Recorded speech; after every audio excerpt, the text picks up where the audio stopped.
for a while what social networks would become. We may know now. Over the past week, we've seen them take on a whole new purpose. Websites like Twitter, YouTube, Facebook, MySpace, typically places where folks can gossip and catch up with friends. I'm eating a ham sandwich. We're past that. The sites have become a virtual rallying point for young Iranians protesting the election, a valuable source of information for all of us as the government cracks down on the journalists.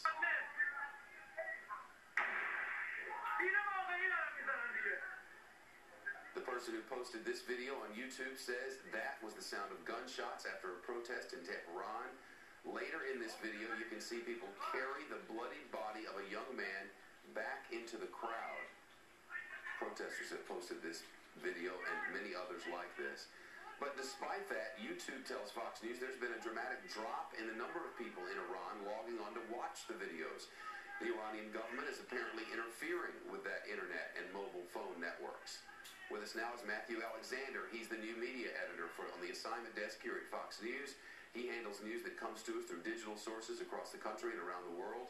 And Laura Ingalls, she's reported throughout the day on the impact of Twitter and YouTube on these protests. And you know, Laura, one of the things I've been wondering, if not for these, would it be like a tree in the forest? Would we not know? Would it not matter? And might it have ended much more bloodily than it has? This has been such an interesting experiment as we've been monitoring these websites. And you're right, Shep. I mean, there would be no way for us to know. And so what we do is we monitor these websites. We look to see the reliable sources that we have counted on in the past.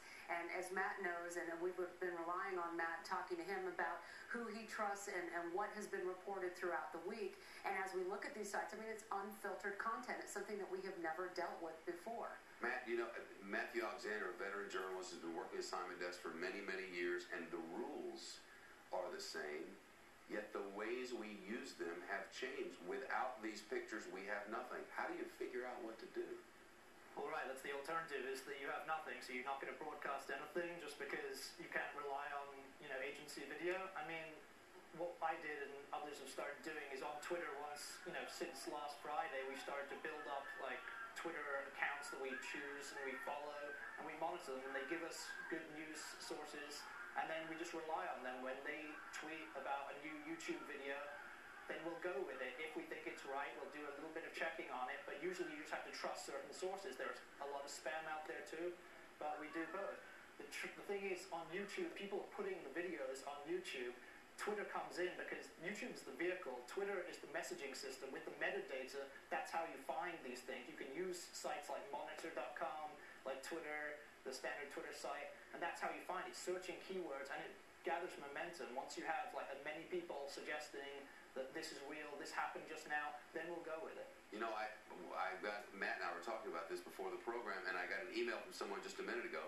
There you go again, sitting there talking for hours on end about something about which you have no knowledge. Well, that's not true. The Associated Press, which is one of the most reliable sources in all the world, is reporting at least one person dead in Iran today.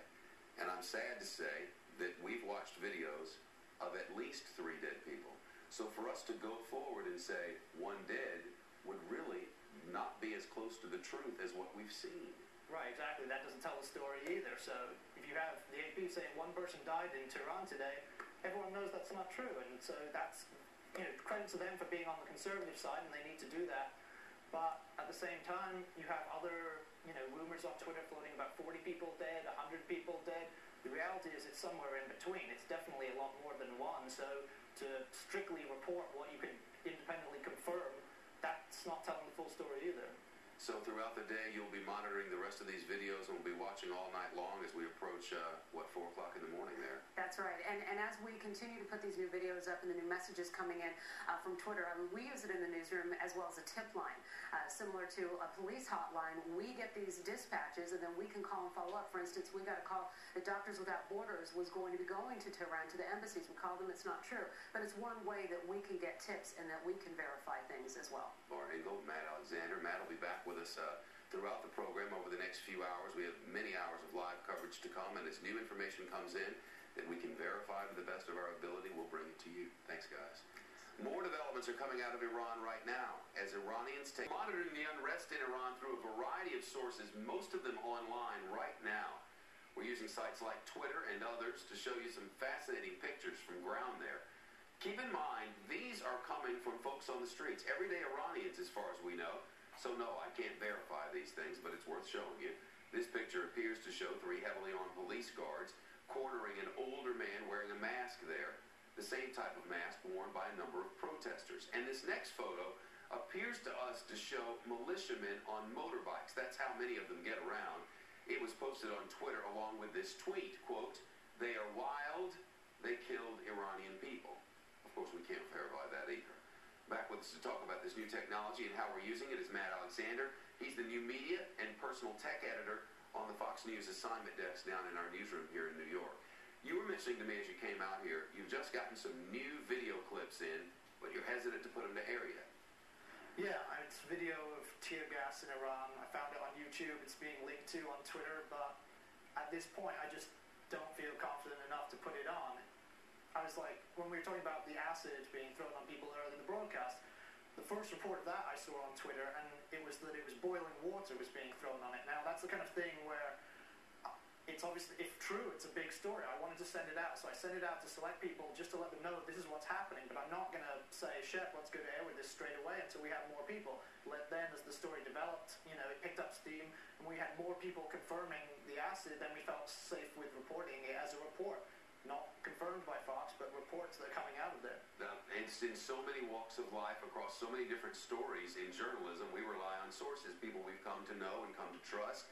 Over time, they've given us accurate information, and enough of those people give us information about this that all matches. In the end, you make a judgment. Right. Like anybody else, it's a judgment call. Absolutely, and video with YouTube, that's how I usually decide how I'm going to do it, is who is linking to it on Twitter. You have people, I won't mention their names on this program because of their safety, but you do come to know these people. And what's funny also is the community reacts to them. Sometimes they go down for 4 or 5 hours, no one has heard from them, they haven't sent a tweet, and people are understandably worried. And you get a lot of people in the Twitterverse saying, where is this person? And then when they pop up, then everyone's very ecstatic, they post new links. So that's the best way to do it. Not everything on Twitter can be taken at face value, but some of it you just have to go with, and they've been right in the past, and you hope they'll be right again. A few short months ago, you were an international editor working phones and languages all over the world, and all of a sudden they put you into something called new media, and you're like, what am I doing? I'm guessing because nobody knew, right? Well, you see it. I did politics as well, and you see that on the campaign trail. Everyone who remembers George Allen's Macaca moment, we all knew this was coming, and the more people that have smartphones, there's just going to be more of this going forward. Obviously, we won't be relying on Twitter to help explain the banking crisis or anything like that, but certain stories, new media is definitely going to play a role. So, yeah, I was, after the election, I was appointed by my bosses, and we set up the new media desk and to follow Twitter and set up Fox accounts to send stuff out and get the best information we can. And now we're at payoff time. Matt Alexander, very good of you. Thank you very much. Well, as the world watches all together, all signs now point